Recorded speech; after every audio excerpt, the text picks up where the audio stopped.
George Galloway. God, Mr. Speaker, for the erudition and historical memory of the last three speeches, almost entirely absent in the Prime Minister's initial address. He was clearly making a speech which was not the one he intended to make here this afternoon. Otherwise, he would not have persuaded you at vast public expense to recall the House of Commons to decide that we're actually going to decide on this matter next week or the week after, when we're back here in any case.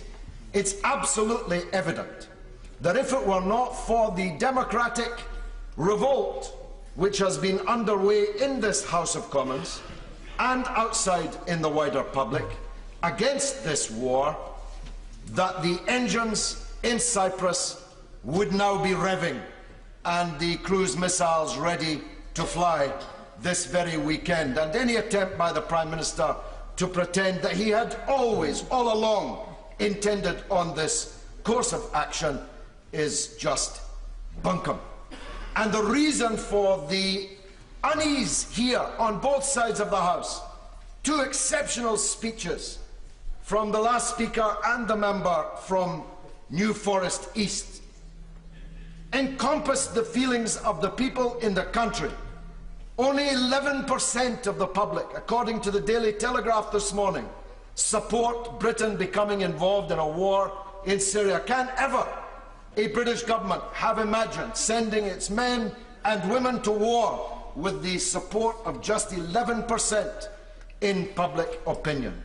First, that there is no compelling evidence, to use the leader of the opposition's words, that the Assad regime is responsible for this crime yet.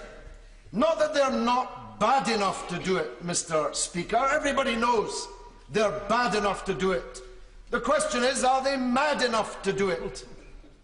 To launch a chemical weapons attack in Damascus on the very day that a United Nations chemical weapons inspection team arrives in Damascus must be a new definition of madness.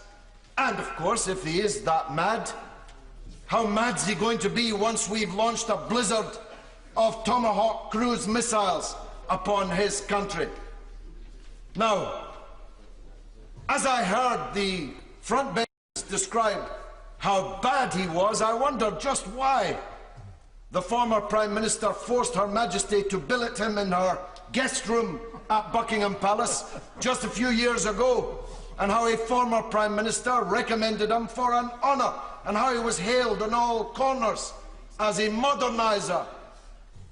But of course the narrative has changed, because the government is intent on regime change in Damascus, which brings me to the only other point I'm going to be able to make in the time available. The reason for the unease is that people can see the character of the Syrian opposition. They have seen the videos. We've heard about horrific videos. Take a look at the video of one of the commanders of the Syrian revolution cutting open the chest of a human being and eating his heart and liver and videotaping himself and putting it up on YouTube because he thought it might be considered attractive. Take a look at the videos of Christian priests having their heads sawn off, not chopped off, sawn off with bread knives. Even a bishop in the Christian church was murdered by these people. Every religious minority in Syria, and there are 23 of those, is petrified at the victory of the Syrian rebels that the British Prime Minister and Foreign Secretary have been doing their utmost to supply with weapons and money these last 2 years, and they cannot deny it. They say it's now about this crime, whoever committed it. But it's been the government's policy for 2 years to bring about the defeat of the regime in Damascus and the victory of the kind of people responsible for these crimes. I have 20 seconds left. Willingly. If only for another 60 seconds. Remember, the honourable member had made reference, but let's remember where those arms have come from over decades from this country supplied to Syria. Indeed, indeed. I have now 60 seconds at my disposal, so let me make this point more clearly. When did Russia and China, 2.5 billion people, cease to be members of the international community? Who are you on the other side to decide what the international community thinks should do? If you're unable to persuade the Security Council to go along with your point of view, who are you to decide that you will launch a war in any case? You see, I keep hearing about the unreasonable use of the veto. I've heard that many times over the last few years in this House.